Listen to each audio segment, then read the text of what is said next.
2 বছর ছুটিয়ে প্রেম করার পর যখন দেখছি আমাদের পরিবারের কেউ এই সম্পর্ক মেনে নিবে না, তখন বাধ্য হয়ে আমি আর অনু পালিয়ে বিয়ে করছি। 2 মাস ভাড়া বাসায় সংসার করার পর একদিন শ্বশুর বাড়ি থেকে ফোন আসলো আমার বউ অনুর কাছে। শ্বশুর বাড়ির লোকজন আমাদের সম্পর্ক মেনে নিয়েছে, আমাদের এখন ভাড়া বাসা ছেড়ে শ্বশুর বাড়ি চলে যেতে হবে, আমাকেও গড় জামাই থাকতে হবে। বউকে প্রচন্ড ভালোবাসি, তাই গড় জামাই থাকতে আমার কোনো অসুবিধা ছিল না। আমাদের আলাদা বাড়িতে থাকতে দিছে। শ্বশুর বাড়িতে কয়েকদিন থাকার পর একদিন বউ বলল আমাকে রান্না করতে। বউকে মারাত্মক ভালোবাসি, তাছাড়া মেয়েটা আমার সাথে আমার উপর ভরসা করে নিজের বাসা থেকে পালিয়ে এসেছিল, তার যেন কোনো কষ্ট না হয় সেদিকে আমাকে খেয়াল রাখতে হবে।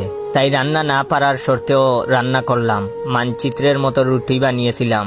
বউ রুটি হাতে নিয়ে হাসতে হাসতে মজা করে রুটি দিয়ে আমার মাথায় বাড়ি দিয়েছিল। এত শক্ত রুটি হয়েছিল যে আমার মাথা ফেটে গেছিল। যাক, সেই সব কথা। এভাবে বেশ কয়েকদিন যাওয়ার পর বউ বলে কাপড় ধুইতে ভালো লাগে না, কষ্ট হয়, ওয়াশিং মেশিন লাগবে।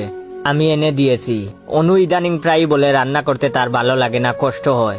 প্রতিদিন এমন কথা শুনতে শুনতে আমার বিরক্ত এসে গেছে, অলস হয়ে গেছে। অনুর কষ্ট কমানোর জন্য অনেক ভেবে চিন্তে একটা উপায় বের করলাম। বউয়ের কষ্ট কমানোর জন্য বউকে না জানিয়ে আমি সুমাইয়া নামের একজনকে বিয়ে করে বউকে সারপ্রাইজ দিতে বাসায় নিয়ে এসেছি। সুমাইয়ার সাথে পরিচয় করিয়ে দেওয়ার পর অনু পরপর 3বার ফিট হয়ে গেছে।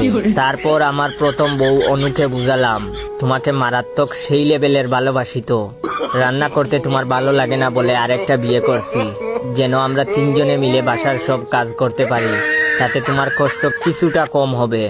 অনু কি জানি কি মনে করে সুমাইয়াকে নিয়ে আমাদের রুমে নিয়ে গেছে। এরপর 3 দিন থেকে অনু আর সুমাইয়া লুডো খেলে, আর বাসার সব কাজ আমি করি। রাতে ওরা দুজন ঘুমায় এক খাটে আর আমি সোফায়। কাজ করব না বললেই 2জন একজুট হয়ে আমাকে মারে রে ভাই।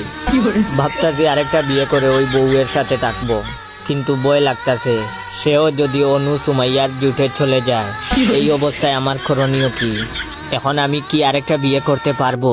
আপনারা যদি আমাকে পরামর্শ না দিতে পারেন তাহলে আপনার কয়েকজন বন্ধুকে মেনশন করে বলেন আমাকে পরামর্শ দেওয়ার জন্য।